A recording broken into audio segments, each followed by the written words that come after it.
Yeah, this is actually one of the worst remakes I have played in my entire life. A lot of people will say you're overreacting, but I got some reasons. Listen first, then judge in the comments. Okay, first of all, let's say I'm someone that just finished Kiwami 2 and want to play Yakuza Kiwami 3. What do I start with? Dark Ties or Kiwami 3? Well, nah, of course you start with Dark Ties because it takes place before Yakuza 3, right? Wrong. So the ending of Dark Ties spoiled the whole ending of 3 and adds a bit on that. Okay then, start with Kiwami 3 then. There is two things about starting with Kiwami 3.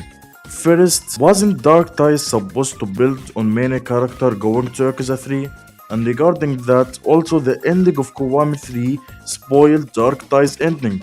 So me as a newcomer, I might as well just delete the game. Okay, let's ignore that and start with Dark Ties. Listen carefully. Out of the 5 or 6 hours the game takes to finish, 2 hours of them are forced side content. You don't know how crazy this is. Half of the game is just forced side content, and most of that is just boring ass shit. Also, there is 3 bosses, 2 of them is the same guy, and for me personally, the story is not that good. We see why Manny loves Daigo, and that's not bad, but the rest is just doing work for the family.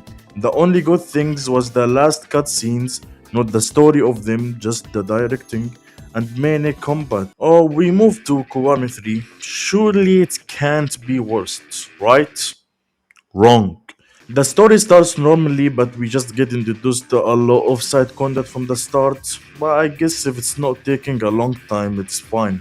After that, we meet Rikia, we fight him, and we get introduced to more side content. But I guess it's not that bad. Only like half an hour or a bit more. Anyways, we also get introduced to more side content. But yeah, you know, okay, finally some story.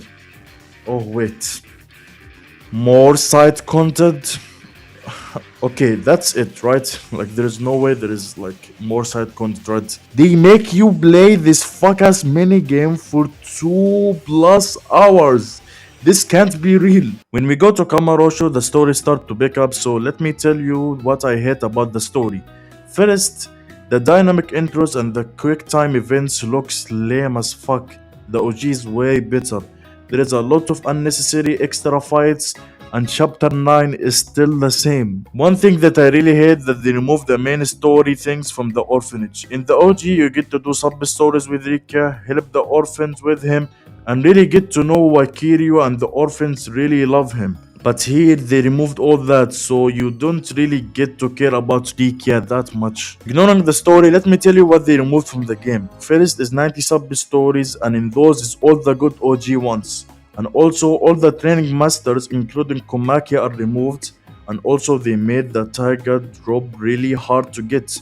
You basically can't get it during the story. I don't know like why give us this ability when I can't use it in story boss fights. And with all that, finally when you get the tiger drop, they mention it to another person. Like what the fuck, this is Komaki ability. Also a big part of Yakuza 3 charm was the hostess clubs. They removed all that and also all the karaoke songs that came with it, which was really nice ones. And also a lot more things they removed from this game.